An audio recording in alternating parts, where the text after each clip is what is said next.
Hello दोस्तों, नमस्कार। आज की इस वीडियो के माध्यम से हम बात करेंगे टिंडे की उन्नत खेती। टिंडे की जब आप खेती करते हैं तो वैरायटी का चुनाव कौन सी किस्म को लगाएं। तो देखिए, जो सबसे अच्छा उत्पादन देने वाली जो किस्में हैं, सागर सीड्स की नरेश को आप लगा सकते हैं। महिको की MTNH1 को लगा सकते हैं। महिको की माही टिंडा को आप लगा सकते हैं। ईस्ट वेस्ट की भटिंडा 409 और कलश जो वैरायटी आती है कलश सीड्स की, चित्रा के नाम से आती है। ग्रीन वैली टिंडा सीड्स लुधियाना के नाम से आती है। और हाईवेज की कुबेर जैसी किस्मों को आप लगा सकते हैं। हाईवेज की कुबेर और कलश की जो चित्रा के नाम से आती है और ईस्ट वेस्ट की जो 409 के नाम से आती है, ये भी काफ़ी बढ़िया है। और जो नरेश वैरायटी है, ये वैरायटी सदाबहार वैरायटी हैं और 12 महीने इन किस्मों को आप लगा सकते हैं। गर्मियों में फरवरी से मार्च के महीने पर आप टिंडे की खेती कर सकते हैं। बरसात में जून जुलाई अगस्त महीने पर। और सर्दियों के लिए आप अक्टूबर नवंबर से लेकर दिसंबर के बीच में आप टिंडे की खेती दोस्तों कर सकते हैं। इसकी जो खेती है ज़्यादातर बालुई दोमट या फिर काली दोमट, मध्यम दोमट जो भूमि है, दोमट भूमि पर अच्छा उत्पादन देखने के लिए मिलता है। मृदा की pH वैल्यू 5.5 से 6.5 तक चल जाती है। प्लांट डिस्टेंस के ऊपर दोस्तों बात करते हैं तो पौधे से पौधे की दूरी आपको 3 फीट रखनी चाहिए, 2.5 से 3 फीट। और लाइन से लाइन की दूरी, सेंटर से सेंटर की दूरी 4.5 फीट के आसपास रखनी चाहिए, 4.5 फीट से 5 फीट। बेड विधि से आपको टिंडे की खेती करना चाहिए।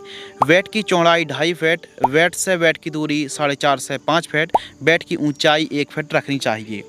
जब आप बुआई करते हैं तो उस समय जो बेसल डोज है, इस प्रकार आप इस्तेमाल कर सकते हैं। DAP 50 kilogram, single super phosphate SSP powder form वाली 50 किलोग्राम, MOP 20 किलोग्राम और 2 ट्रॉली गोबर की खाद। इनका आपको बुआई के समय प्रयोग करने से, बेड के ऊपर देने से भी काफ़ी बढ़िया फ़ायदा देखने के लिए मिलता है। तो इन खादों का आप प्रयोग करें बुआई के समय। मल्चिंग पेपर 20 माइक्रोन का मल्चिंग पेपर आप लगा सकते हैं। और टिंडा एक ऐसी फसल है, एक ऐसी सब्जी है जो कि कम समय पर आपको काफ़ी अच्छा मुनाफा दे सकती है। मार्केट पर टिंडे की जो डिमांड है हमेशा अच्छी बनी रहती है और अच्छे रेट भी देखने के लिए मिलते हैं। तो आप भी टिंडे की खेती कर सकते हैं। बुआई के ऊपर दोस्तों बात करते हैं तो डायरेक्ट फील्ड पर आपको 2-2 बीजों की आप बुआई कर सकते हैं। खरपतवार के लिए निराई गुड़ाई सबसे बेस्ट है। पहली निराई गुड़ाई 30 से 35 दिन की फसल होती है और दूसरी निराई गुड़ाई 60-65 दिन की फसल होती है। तो 2 निराई गुड़ाई ज़रूर करना चाहिए। इस फसल पर मध्यम हल्की सिंचाई की आवश्यकता पड़ती है। फ्लैट एरीगेशन से 10 से 12 दिनों के अंतराल पर सिंचाई करनी चाहिए, लेकिन गर्मियों के दिनों पर 6 से 7 दिनों के अंतराल पर सिंचाई की जाती है।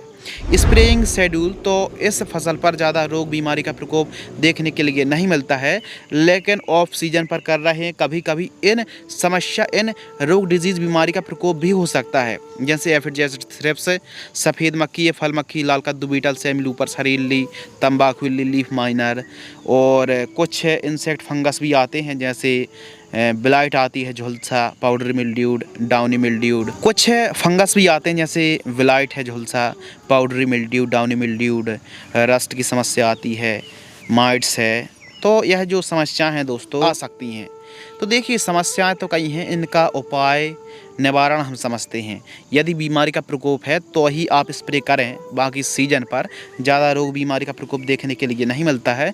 फर्स्ट जो स्प्रे है हमारी टिंडे की फसल बुआई से 30 से 35 दिन की फसल होती है, तो सिजेंटा की एकतारा और डुपॉन्ट की करजेट 15 लीटर पानी घोल करके आपको स्प्रे करना चाहिए।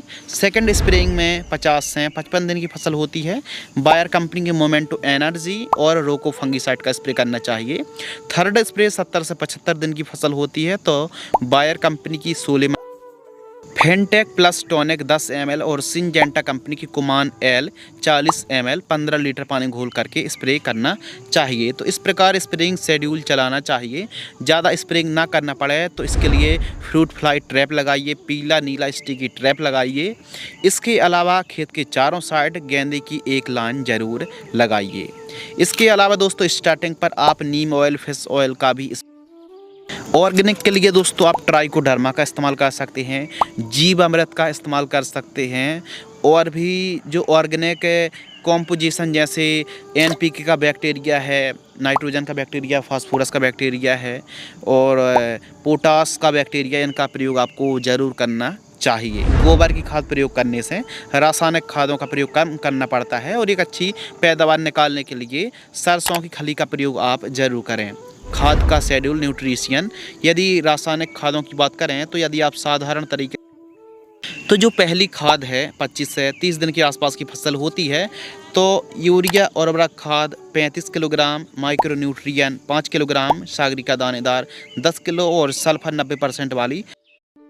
सेकंड खाद 40 से 50 दिन की फसल होती है तो मैग्नीशियम सल्फेट, जिंक सल्फेट और यूरिया, इन सभी को मिक्स करके प्रति एकड़ जड़ों के पास देकर सिंचाई करनी चाहिए। तो यह जो कॉम्बिनेशन है जड़ों से लगभग 4 से 5 इंच दूर जड़ों के पास देकर सिंचाई आप करेंगे तो बेहतर आपको रिजल्ट देखने के लिए मिलेगा। केवल 2 खाद देने की आवश्यकता है और यदि आप ठीक तरीके से ऑर्गेनिक खादों का प्रयोग करेंगे तो ज़्यादा आपको केमिकली खादों का प्रयोग नहीं करना पड़ेगा। लाइफ साइकिल के ऊपर अगर बात करें तो इस फसल की जो टोटल लाइफ साइकिल है वो 90 से लेकर 110 दिन तक चलती है अधिकतम, यानी कम दिन की फसल है। फर्स्ट हार्वेस्टिंग 55-60 दिन की फसल होती है तो हार्वेस्टिंग के लिए तैयार हो जाती। प्रॉपर न्यूट्रिशन की आपूर्ति करेंगे तो लंबे समय तक एक अच्छी पैदावार आप निकाल सकते हैं और जो लागत लगने वाली है 15 से 20 हज़ार रुपये के आसपास 1 एकड़ में। बाजार भाव के ऊपर दोस्तों बात करते हैं तो टिंडे के जो बाजार भाव हैं 30 रुपये से लेकर 50 रुपये प्रति किलोग्राम का रेट देखने के लिए।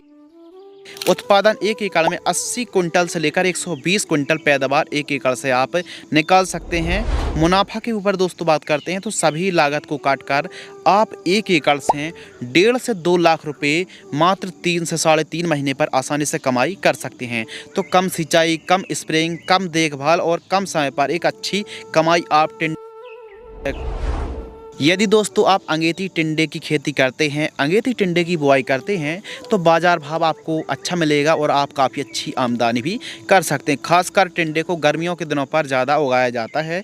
यदि जनवरी फरवरी पर आप बुआई कर देते हैं तो आने वाले गर्मियों के समय पर भी काफ़ी अच्छा रेट मिलेगा, सर्दियों पर भी और बरसात पर भी आप टिंडे की खेती कर सकते हैं। यदि आपको यह वीडियो पसंद आती है तो वीडियो को आप लाइक करें। धन्यवाद।